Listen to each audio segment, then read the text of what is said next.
Hey everyone, welcome back. It's Pippa here. So I got a question from one of my mentees recently, and I just knew I had to share it here because so many of you might be feeling the same way. So the person said to me, Pippa, what are the phases of a project and what deliverables am I actually supposed to create at each stage? I always feel lost when I'm assigned to a new project. So this person emailed me a while ago and I thought, let me just share it on here. Let me share my answer on here. But first, let me just pause here and say, if you felt like this way as well, you're not alone. It's one of the most common things that I hear from new and even mid-level business analysts, trying to understand and know what exactly you're delivering, where exactly the project phases are that you're adding value, right? Okay, so let's break it down in this video.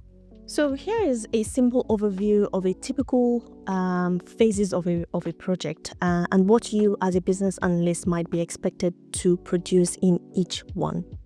The first stage is the initiation or discovery, right? What we create here is business case, stakeholder map, scoping documents, and high-level goals, right? Those are the deliverables. The second stage is the analysis stage, where we create process maps, detailed requirements, user stories, and acceptance criteria, right? The third stage is the design stage, like the third stage of a project. This is where solution design docs, wireframes, and updated user stories are created. The fourth stage of a project is the build or the development or the support, development support.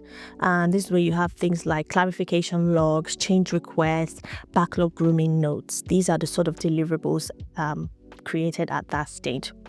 Moving on to stage 5 of the project delivery is the UAT scripts, the defect logs, the testing summaries. These are the documents that are created at this stage. And stage 6 is implementation, right? You have your go live plans, your training materials, your comms plans, right? This is where we go live for the project.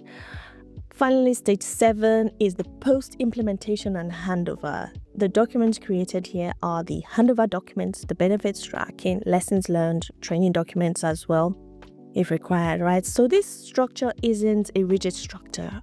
It will flex depending on whether you're working in agile, waterfall, or hybrid, right? But it gives you a solid mental map when you're feeling overwhelmed. So if you're still finding your feet in your BA role, or you just want a space where you can ask questions like this regularly, come join us inside the Business Analyst School membership, where I have a program where we talk about business analysis in general. We have live coaching calls just like the one where this question was shared, where you can bring real questions, you can get unstuck, and you can grow your career with guidance and community. Okay, you don't have to figure it out on your own. I'd love to support you on your journey.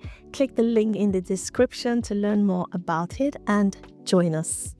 And if this video helped, give it a thumbs up and let me know in the comment section. I always love hearing what's landing for you.